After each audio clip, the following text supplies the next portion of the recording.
দেখো পুঁই শাকের পাতা দিয়ে কি খাবো। হ্যালো বন্ধুরা, সবাই কেমন আছে? আশা করি সবাই খুব ভালো আছে, আমিও ভালো আছি।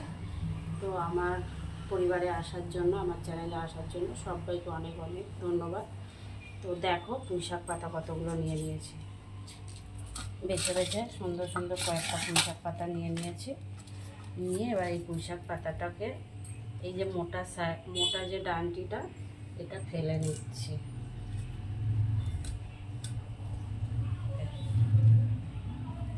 এইভাবে সব কেটে কেটে আমি এই গামলাটার মধ্যে একটু নুন দিয়ে জল দিয়ে রেখে দিয়েছিলাম। দেখো এইভাবে নুন একটু বলতে একটু বেশি নুনই দিয়েছিলাম। দেখো মোটাগুলো সব ফেলে নেব, ফেলে তারপরে এটা পুঁই শাকের পাতাটা খাওয়া হবে। আর কী করবো সেটা হচ্ছে লাস্ট পর্যন্ত দেখো, কেমন? না দেখলে কিন্তু বুঝতে পারবে না কি হচ্ছে। তো চলো এটাকে হচ্ছে ভিজিয়ে রাখবো। এটা বেশি না, 10 থেকে 15 মিনিটের মতন ভিজিয়ে রাখবো।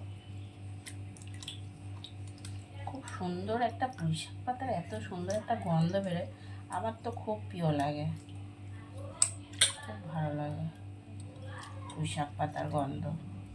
পুঁই শাক চচ্চড়ি, পুঁই শাক ডাঁটা দিয়ে ডাল, পুঁই শাক কুমড়ো এমনি ডাঁটা দিয়ে চচ্চড়ি, পুঁই শাক পাতা ছাড়া। আর পুঁই শাক পাতা দিয়ে যদি এমনি চচ্চড়ি হয় তো অসাধারণ। আমার কিন্তু সবটাই ভালো লাগে। তো দেখো এটা ভিজিয়ে রেখেছি, এটাকে 10 মিনিটের মতন ছেড়ে দেবো। দেখো পুঁই শাক পাতাটা এবারে ভাজবো। যেহেতু অনেক বড় পাতা না, সেই জন্য ভাজ করে নিয়েই ভাজবো। বন্ধুরা যারা খেয়েছো তারা তো খেয়েছো, আর যারা না খাওনি এখন অবধি এইভাবে বড়া বানিয়ে খেয়ে দেখো। একবার খেলে মনে হবে বারবার খাই, মনে হচ্ছে পুঁই পাতার বড়া, বাবা কিন্তু দারুণ লাগে খেতে। যারা না খেয়েছে এখন অবধি খেয়ে দেখবে। এইভাবে প্রত্যেকটাই ভাজ করে করে এ করে দেবো, ছেড়ে দেবো।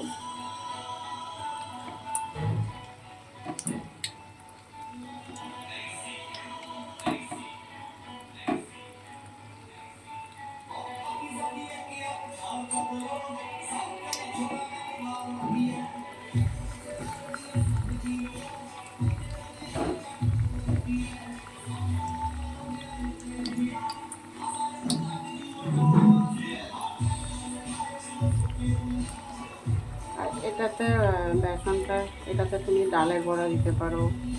ডাল মানে বড়া করে মটর ডাল ভিজিয়ে রেখে পেস্ট করে সেটা দিয়েও ভাজতে পারো। একটু চালের গুঁড়ো দিতে পারো, ঠিক আছে? কিন্তু আমার চালের গুঁড়োটা নেই বলে সেই জন্য, চালের গুঁড়োটা দিলে কিছুই না, তোমার হবে মচমচে ভাবটা একটু বেশি হবে। একদম গরম গরম যারা খাবে তাদের জন্য চালের ভাজাটা দিলে ভালো। আমার বাড়িতে অত আবার চালের ভাজাটা খুব একটা পছন্দ করে না, সেই জন্য আমি এটা দিয়েই করছি, বেসন দিয়েই করছি।